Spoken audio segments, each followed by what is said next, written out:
Bien, alors je propose qu'on reprenne ensemble le cours sur la dérivation. Bon, j'ai vu que très peu d'élèves avaient fait les exercices que j'ai donnés et quand c'était fait, c'était pas très bien fait. Donc je vais relire avec vous ce cours, bien regarder les exemples qui sont dans le cours et après je vais vous redonner des exemples simples à faire sur la dérivation parce que ça c'est un chapitre très important. Donc il faut vraiment que vous fassiez l'effort d'une part de comprendre, mais vous allez voir à la lecture, c'est pas difficile, et après de faire les exercices. Alors j'entame le chapitre en fait au paragraphe 3, dérivé de nouvelles fonctions de référence. Les deux paragraphes précédents, c'est pas qu'ils sont pas importants, mais ils sont un petit peu moins importants. C'est plus de la notation et puis les histoires d'approximation affine. Mais vraiment le cœur du problème, c'est la dérivation et le sens de variation. Donc je lis avec vous, j'explique et après je vous donnerai des exercices à faire. Alors, les nouvelles fonctions qu'on va apprendre à dériver dans ce chapitre, dériver des nouvelles fonctions de référence, vous en avez vu normalement en maths générale, et il s'agit ici de vous donner des nouvelles fonctions. Alors, les fonctions puissance, donc vous, ce que vous savez dériver normalement, c'est x carré et x cube. La dérivée de x carré, c'est 2x, la dérivée de x cube, c'est 3x carré. Et en fait, on a une formule un petit peu plus générale, c'est quand on a x puissance n, ici, et bien la dérivée, vous voyez, c'est n fois x puissance n-1. Le n de la puissance passe devant en multiplication et on abaisse la puissance d'un. Donc j'ai mis quelques exemples. x6, ben, ça va faire 6 fois x5. Moins 4 fois x10, eh bien le moins 4, vous l'avez déjà vu sans doute en maths général, c'est une constante en multiplication, elle ne joue aucun rôle. Donc quand on dérive, le moins 4 reste gentiment devant. Et x puissance 10, ça va donner 10 fois x puissance 9. Ensuite, x5 sur 2, moins 5x4 plus x3, moins 2x, moins 7. Donc, vous avez appris à dériver des trinômes du second degré. Ici, c'est une expression un peu plus compliquée. On va dériver, on dit terme à terme, c'est-à-dire chaque morceau ici. Alors, x5 sur 2, il faut le voir comme 1 demi fois x5. Ce qui fait que quand on va dériver x5 sur 2, ben le 1,5 va rester devant en multiplication et on va s'occuper de x puissance 5. Alors regardons ce que ça donne. Donc on a ici le 1,5 qui reste devant. Le x5, quand on dérive, ça fait 5x4. Ensuite, le 5 reste devant. Le x4, ça va donner 4x3. Ensuite, x cube va donner 3x2. Et le moins 2x va donner moins 2. Donc quand je simplifie tout ça, ça fait 5 demi de x4 moins 20x cube plus 3x2 moins 2. Donc voilà pour les fonctions puissance. Jusqu'à maintenant, vous étiez censé connaître x cube et x carré. Ça marche pareil pour x7, x8, etc. Alors la fonction inverse. Donc la fonction inverse, elle a un problème de définition en 0 parce qu'on ne peut pas diviser par 0. C'est 1 sur x, la fonction inverse. Je ne l'ai pas rappelé ici, mais c'est 1 sur x.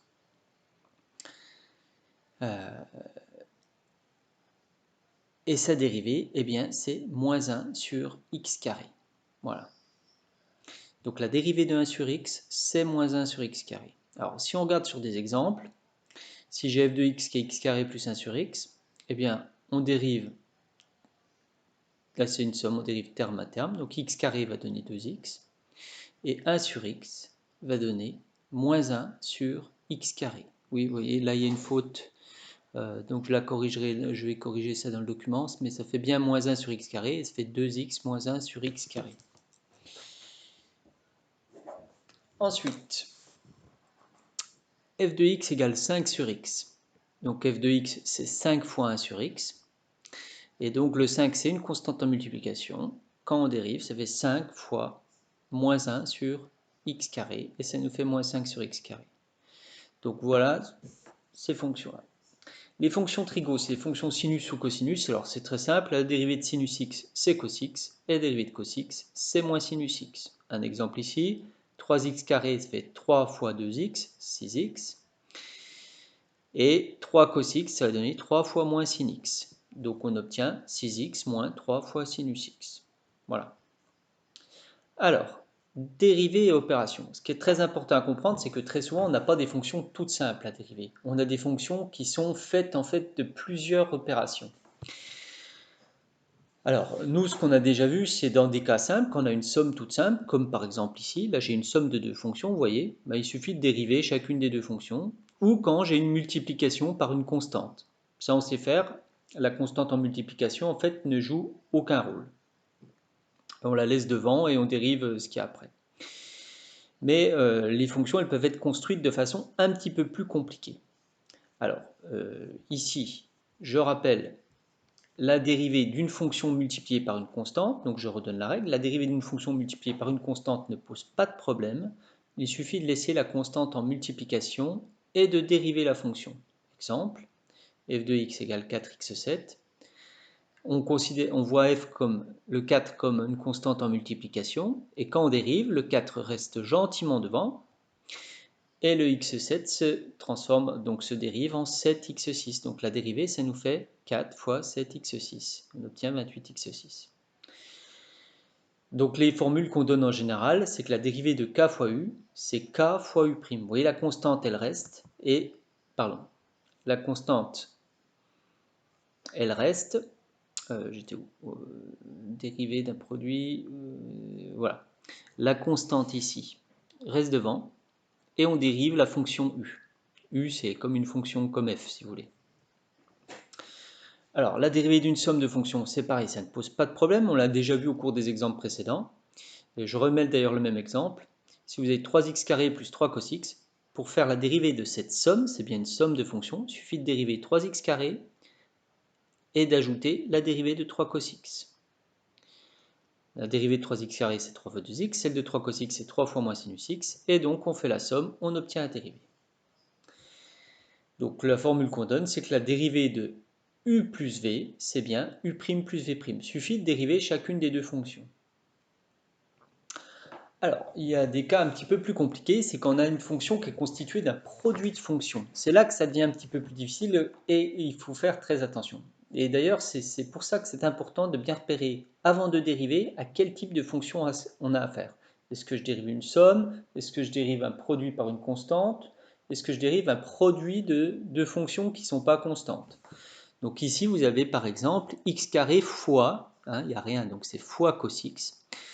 Donc j'ai bien deux fonctions, x carré et cos x, qui ne sont pas constantes. Donc f de x est le produit de x carré par cos x. La dérivée de f, eh ben, c'est pas simple. En fait, il suffit pas de dériver x carré et de dériver cos x. C'est pas comme ça que ça marche. Donc la propriété, elle est donnée ici. Si j'ai deux fonctions dérivables, le produit u fois v est une fonction dérivable et la dérivée de u fois v', eh bien c'est u' v plus uv'. Voilà, donc on dérive d'abord u, on fait fois v, plus u fois la dérivée de v'.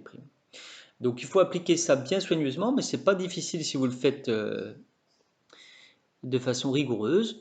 Donc ici j'avais x carré fois cos x, donc j'écris, ça c'est la rédaction à adopter, j'écris c'est du type u fois v. Alors, il faut identifier clairement ce qu'est u et v. Donc u c'est x carré et v c'est cos x. Je sais que dans ma formule, j'aurai besoin de la dérivée de u et de la dérivée de v. Donc je les calcule. U' de x est égal à 2x, v' de x est égal à moins sinus x. Et ensuite, je peux réécrire ma formule. À la fin, vous la connaîtrez par cœur. Et il ne me suffit plus que de l'appliquer. Donc f' de x, vous voyez, c'est u'v plus uv', ça fait 2x fois cos x plus x carré fois moins sinus x. Si je simplifie un peu l'écriture, ça me donne ceci.